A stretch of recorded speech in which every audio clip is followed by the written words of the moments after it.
ഇറാൻ്റെ ചർച്ചയൊക്കെ പരാജയപ്പെട്ട ശേഷം ഉടനെ ആക്രമിക്കും. ഇന്നലെ വൈകുന്നേരം, അതായത് അമേരിക്കയുടെ പുലർച്ചെയായിരുന്നല്ലോ ഇന്നലെ വൈകുന്നേരം, ആ പുലർച്ചെ അവർ ആക്രമണം തുടങ്ങുമെന്നാണ് പറഞ്ഞിരുന്നത്. പക്ഷേ ആക്രമണം ഉണ്ടായില്ല.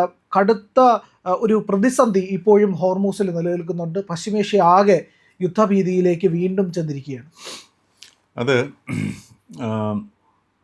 ഇപ്പോൾ ഈ ഒരു അവസ്ഥയിൽ എത്താൻ കാരണം നമുക്ക് എല്ലാവർക്കും അറിയുന്നത് പോലെ ഫെബ്രുവരി 28 ഈ യുദ്ധം തുടങ്ങിയത് മുതൽ ഈ ഒരു അവസ്ഥയിലേക്ക് എത്തിയത് വരെയുള്ളതിൻ്റെ പൂർണ്ണ ഉത്തരവാദിത്വം ശരിക്കും പറഞ്ഞാൽ ട്രംപിന് തന്നെയാണ്.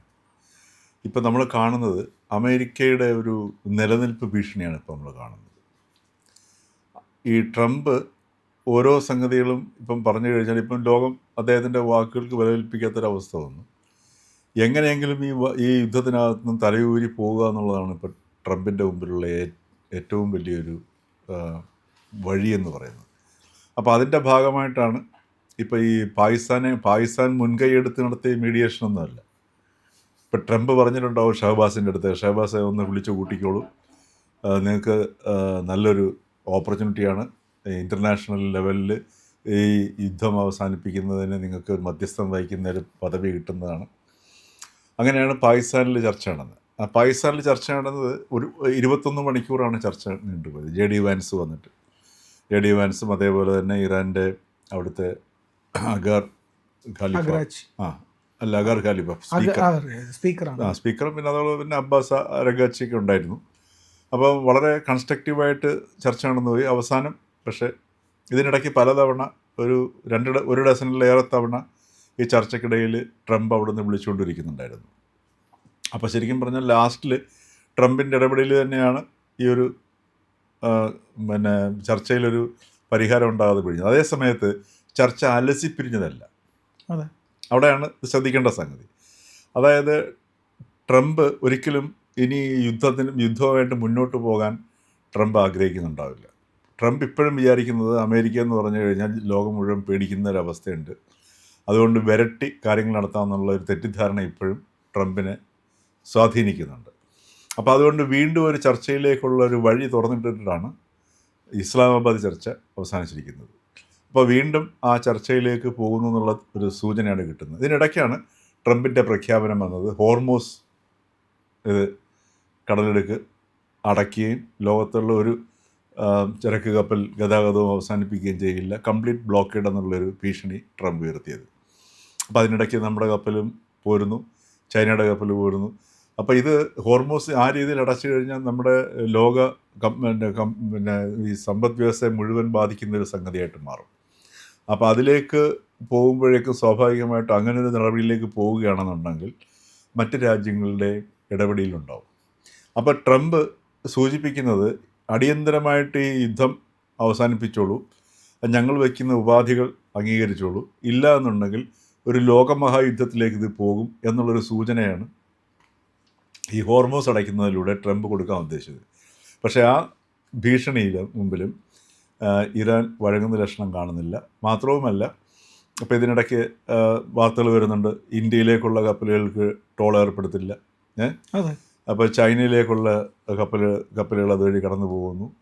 അപ്പോൾ ചൈനയിലെ ഒരു കപ്പലിൽ നിന്നും ട്രംപ് കയറി ആക്രമിക്കുന്നത് നമുക്ക് ഇന്നത്തെ അവസ്ഥയിൽ കരുതാൻ പറ്റത്തില്ല.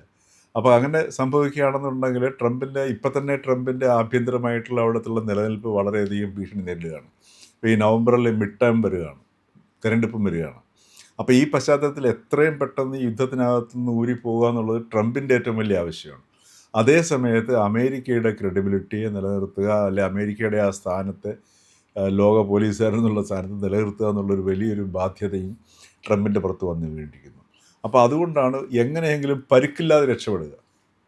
അതിനു വേണ്ടിയിട്ടാണ് ഈ ന്യൂക്ലിയർ ഇഷ്യൂ വീണ്ടും എടുത്തിട്ടിട്ട്, അതായത് ഒരു കാരണവശാലും ഇപ്പം ന്യൂക്ലിയർ ബോംബ് ഉണ്ടാക്കുന്നതിൽ നിന്ന് പിന്മാറണം എന്ന് നമുക്ക് പറയാം. പക്ഷേ ഒരു ന്യൂക്ലിയർ എൻറിച്ച്മെൻറ്റ് അത് നടത്താൻ പാടില്ല എന്ന് പറയാനുള്ള അവകാശമൊന്നും അമേരിക്കയ്ക്കില്ല. അതുകൊണ്ടാണ് ഇൻ്റർനാഷണൽ അറ്റോമിക് എനർജി ഏജൻസി ഉള്ളത്. അവർ വന്ന് പരിശോധിക്കുകയും, അപ്പോൾ അവർ തന്നെ വന്ന് പരിശോധിച്ചിട്ട് അങ്ങനെ ഒരു ബോംബ് ഉണ്ടാക്കുന്ന അവസ്ഥയിലേക്ക് പോകുന്നില്ല എന്നുള്ള പിന്നെ ഇൻ്റർനാഷണൽ അറ്റോമിക് എനർജി ഏജൻസിയുടെ റിപ്പോർട്ടും ഒക്കെ മുമ്പിലുള്ളതാണ്. എന്നിട്ടും ഈ ആക്രമണം നടത്തിയിരിക്കുകയാണ്. അതുപോലെ തന്നെ ഈ എന്തിനാണ് ഈ ആക്രമണം നടത്തിയെന്നുള്ളതിൻ്റെ ലക്ഷ്യത്തെക്കുറിച്ച് തന്നെ വിഭിന്നമായ ലക്ഷ്യങ്ങളാണ് ട്രംപ് പറഞ്ഞത്. ഭരണമാറ്റം ഒരിക്കൽ പറഞ്ഞു, ഒരിക്കൽ പറഞ്ഞു ന്യൂക്ലിയർ മാത്രമല്ല കഴിഞ്ഞ വർഷത്തെ ജൂണിൽ അറ്റാക്കിന് ശേഷം പറഞ്ഞ് അവരുടെ കംപ്ലീറ്റ് ന്യൂക്ലിയർ സംവിധാനം തകർത്തു എന്ന് പറഞ്ഞു. അതിനുശേഷം ഇവിടുത്തുള്ള പിന്നെ ഈ പ്രാവശ്യം ഫെബ്രുവരി 28 ശേഷം അവിടുത്തെ ടോപ്പ് ലീഡർഷിപ്പിനെ മുഴുവൻ ഖമേനിയെ ഉൾപ്പെടെ ബാക്കിയുള്ള എല്ലാ സൈനിക മേധാവികളെയും അവർ വധിക്കുകയുണ്ടായി. അപ്പോൾ എന്നിട്ടും ഇറാൻ മുൻപ് പ്രഖ്യാപിച്ചതുപോലെ തന്നെ യുദ്ധം മുമ്പോട്ട് പോകുന്ന കാഴ്ചയാണ് കാണുന്നത്.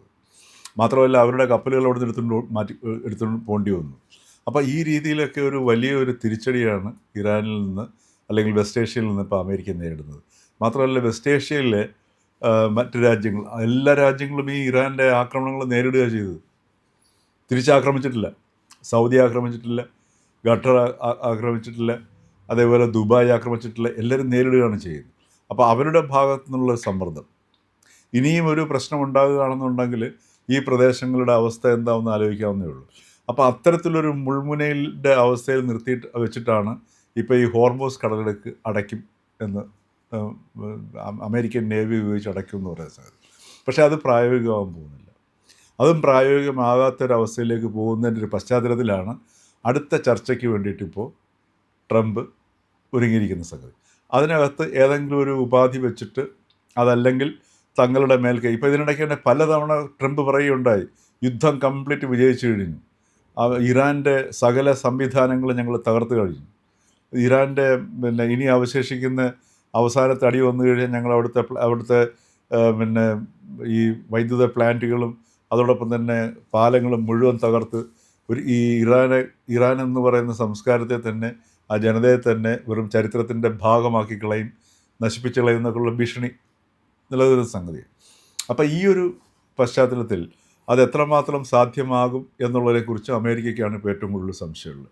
കാരണം അമേരിക്കയുടെ ഒരു കാഴ്ചപ്പാടിലൂടെ നോക്കുകയാണെന്നുണ്ടെങ്കിൽ യുദ്ധം 4-ാം ദിവസം അവസാനിക്കേണ്ടതായിരുന്നു, അല്ലേ?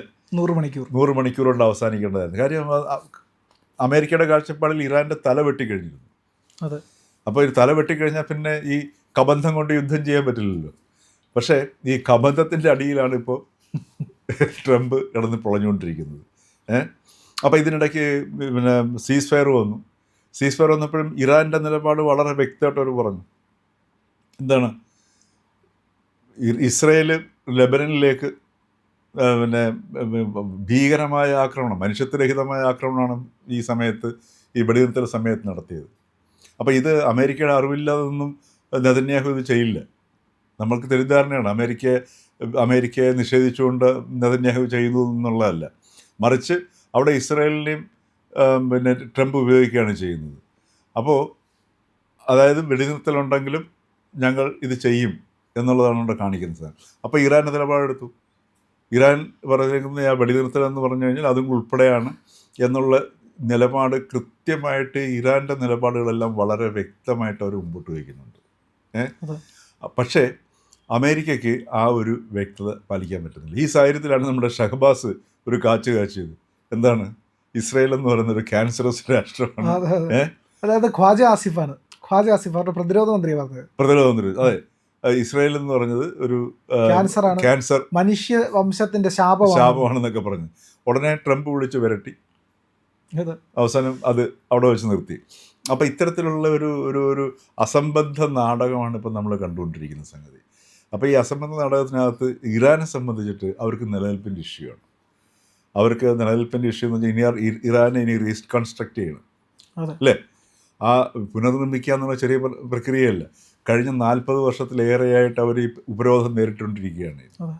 അപ്പോൾ അവരുടെ ഫണ്ടുകളെല്ലാം അമേരിക്കയിൽ മരവിപ്പിച്ച് വെച്ചിരിക്കുകയാണ്. ലോകരാഷ്ട്രങ്ങളുമായിട്ട് അവർക്ക് വിനിമയം സാധ്യമാവുന്നില്ല, ഇല്ലേ? ഇപ്പോൾ ഇന്ത്യയായിട്ട് പോലും വളരെ റെസ്ട്രിക്റ്റ് ആയിട്ടുള്ള പിന്നെ വിനിമയങ്ങൾ മാത്രമായിരുന്നു ഈ ഉപരോധം കാരണം സംഭവിച്ചുകൊണ്ടിരുന്ന സംഗതി. അപ്പോൾ ഇങ്ങനെയുള്ളൊരു സാഹചര്യത്തിൽ നിന്ന് ഇതിനകത്ത് നിന്ന് പുറത്തു വരിക എന്നുള്ളത് ഇറാൻ്റെ ആവശ്യമാണ്. ഇറാൻ ഇത് ഏറ്റവും അനുകൂലമായ ഒരു അവസരമാക്കി മാറ്റാനാണ് ഇറാൻ ഉപയോഗിച്ചുകൊണ്ടിരിക്കുന്നത്. അതിൻ്റെ ഏറ്റവും നല്ല ക്ലാസിക് എക്സാമ്പിളാണ് ഈ ഹോർമൂസ് കടലിടുക്കിൻ്റെ നിയന്ത്രണം. അവരത് ഏറ്റെടുക്കുകയും ഇനി ഫെബ്രുവരി 28 മുമ്പുള്ള ഹോർമൂസ് കടലെടുക്കല്ല 28 ശേഷമുള്ള ഹോർമൂസ് കടലെടുക്ക്. അപ്പോൾ ഇപ്പോൾ ശരിക്കും പറഞ്ഞാൽ ഇറാൻ്റെ മുമ്പിലാണ് അമേരിക്കയ്ക്ക് ഈ ഉപാധികളെ നേരിടേണ്ടി വരുന്നത്. കാര്യം ഇപ്പം അമേരിക്കയുടെ മുമ്പിലുള്ള ഏറ്റവും വലിയ പ്രശ്നം ഹോർമൂസ് കടലെടുക്കാണ്. ആ ഹോർമൂസ് കടലെടുക്കിൻ്റെ ആധിപത്യം ശരിക്കും പറഞ്ഞാൽ ഇറാൻ്റെ പക്കലേക്ക് വന്നിരിക്കുന്ന ഒരു കാഴ്ചയാണ് നമ്മളിപ്പോൾ കാണുന്നത്. അപ്പോൾ ഇപ്പോൾ ഇന്ത്യക്ക് ഇറാൻ ടോളറപ്പെടുത്തില്ല എന്ന് പറയുന്ന സൗഹൃദ രാജ്യം എന്ന നിലയിൽ ചൈനയ്ക്കുണ്ടാവില്ല. അപ്പോൾ അതിൻ്റെയും പിന്നെ ഈ പ്രത്യാഘാതം ഏൽക്കേണ്ടി വരുന്നത് അമേരിക്കയ്ക്കും അമേരിക്കയോട് ചേർന്ന് നിൽക്കുന്ന രാജ്യങ്ങളുമായിരിക്കും. ഇപ്പോൾ യൂറോപ്യൻ രാജ്യങ്ങൾ പോലും ഒരു പക്ഷേങ്കിൽ ഈ ടോളിൽ നിന്ന് വിമുക്തമായിരിക്കും. കാരണം യൂറോപ്യൻ രാജ്യങ്ങളുമായിട്ട് ഇറാന് വ്യാപാര ബന്ധങ്ങളും മറ്റ് ഉപരോധങ്ങളിൽ നിന്നൊക്കെ പുറത്തു വരികയാണെന്നുണ്ടെങ്കിൽ സ്വാഭാവികമായിട്ടും അവർക്ക് അനുകൂലമായ ഘടകമാണ്. അപ്പോൾ എന്തുകൊണ്ടും ഇറാനെ സംബന്ധിച്ചിട്ട് ഇത് ഏറ്റവും വലിയൊരു സുവർണ അവസരമാണ്. അവരുടെ ഈ ഒരു ഗതികേടിൽ നിന്ന് കഴിഞ്ഞ ഏതാണ്ട് അരനൂറ്റാണ്ടായിട്ട് നേരിട്ടുകൊണ്ടിരിക്കുന്ന സാമ്പത്തിക മാന്ദ്യത്തിൽ നിന്നും ആഭ്യന്തര പ്രശ്നങ്ങൾ, അവിടുത്തെ പണപ്പെരുപ്പം എല്ലാവർക്കും അറിയാവുന്നതാണ്, അതിൽ നിന്നൊക്കെ പുറത്തെടുക്കാനുള്ളൊരു അവസരമായിട്ട് കൂടി ഇറാൻ ഇത് ഉപയോഗിക്കുന്നു. അമേരിക്കയ്ക്ക് ഇതിനകത്ത് ഊരിപ്പോകാൻ നിവൃത്തിയില്ലാത്തൊരവസ്ഥയും വരുന്നു. മാത്രവുമല്ല ഇറാൻ്റെ പക്കലുള്ള ആയുധശേഷി, അപ്പോൾ അതിനിടയ്ക്ക് അമേരിക്ക ഒരു കാര്യം പറഞ്ഞു, ഇറാൻ പ്രയോഗിക്കുന്ന പല ആയുധങ്ങളും ചൈന നൽകുന്നതാണ് അല്ലേ? അപ്പം സംശയം വന്നിരിക്കുന്നു. അപ്പം ചൈന ചിലപ്പോൾ നൽകിയതിരിക്കും, റഷ്യ നൽകുന്നിരിക്കും, പിന്നെ അറിയാൻ പറ്റത്തില്ല. അന്താരാഷ്ട്ര ബന്ധങ്ങളെന്ന് പറയുന്നതിൻ്റെ അതിൻ്റെ ബലതന്ത്രങ്ങൾ, ഡൈനാമിക്സ് എന്ന് പറഞ്ഞത് നമുക്കൊരിക്കലും പുറത്ത് കാണുന്നതല്ല. ഈ ബാക്ക് ഡോർ ഡിപ്ലോമസി എന്ന് പറയുന്ന സംഗതി ഒരിക്കലും നമുക്കത് പുറത്ത് കാണാൻ പറ്റത്തില്ല. അപ്പോൾ ആ രീതിയിൽ പലതും നടക്കുന്നുണ്ടാവും. അപ്പോൾ അങ്ങനെ വന്നു കഴിഞ്ഞാൽ സ്വാഭാവികമായിട്ടും ഇനി അധിക നാൾ ഈ പശ്ചിമേഷ്യയിൽ കിടന്ന് അഭ്യാസം കാണിച്ചു കഴിഞ്ഞാൽ കൈകൊള്ളും എന്നുള്ള പൂർണ്ണ ബോധ്യം അമേരിക്കയ്ക്ക് വരികയും, മാത്രവുമല്ല യുദ്ധം തീർന്നാൽ പോലും പശ്ചിമേഷ്യയുടെ കാര്യത്തിൽ അമേരിക്കയുടെ സുരക്ഷാ സംവിധാനങ്ങൾ ഇവിടെ നിലനിർത്തണോ വേണ്ടയോ എന്നുള്ളത് GCC രാജ്യങ്ങളുടെ മുമ്പിലും വലിയൊരു ചോദ്യമായിട്ട് മാറുകയാണ് ചെയ്യുന്നത്.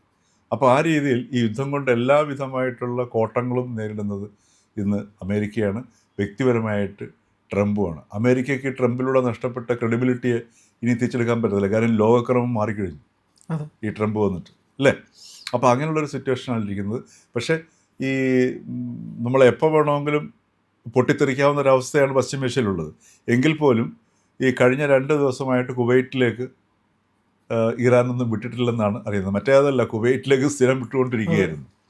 കുവൈറ്റിനെ ആൾമോസ്റ്റ് അവരുടെ സംവിധാനങ്ങൾ ഏതാണ്ട് നല്ല ശതമാനം നശിപ്പിച്ചു കഴിഞ്ഞു. അതുപോലെ ദുബായ്. അപ്പോൾ കഴിഞ്ഞ 2 ദിവസങ്ങളായിട്ട് അവിടെ വലിയ പ്രശ്നമില്ലാതെ പോയിക്കൊണ്ടിരിക്കുകയാണ്. പക്ഷേ എനിക്ക് തോന്നുന്നു ഈ ഒരവസ്ഥ തുടരുകയും ഏതെങ്കിലും ഒരു ചെറിയൊരു ഉപാധി പറഞ്ഞ് ഞങ്ങൾ ഇറാനെ പരാജയപ്പെടുത്തി എന്ന് പറഞ്ഞ് ഒരു പ്രസ്താവന നടത്തി ട്രംപ് ഈ യുദ്ധത്തിൽ നിന്ന് പിന്മാറാനുള്ള സാധ്യതയാണ് കൂടുതൽ കാണുന്നത്.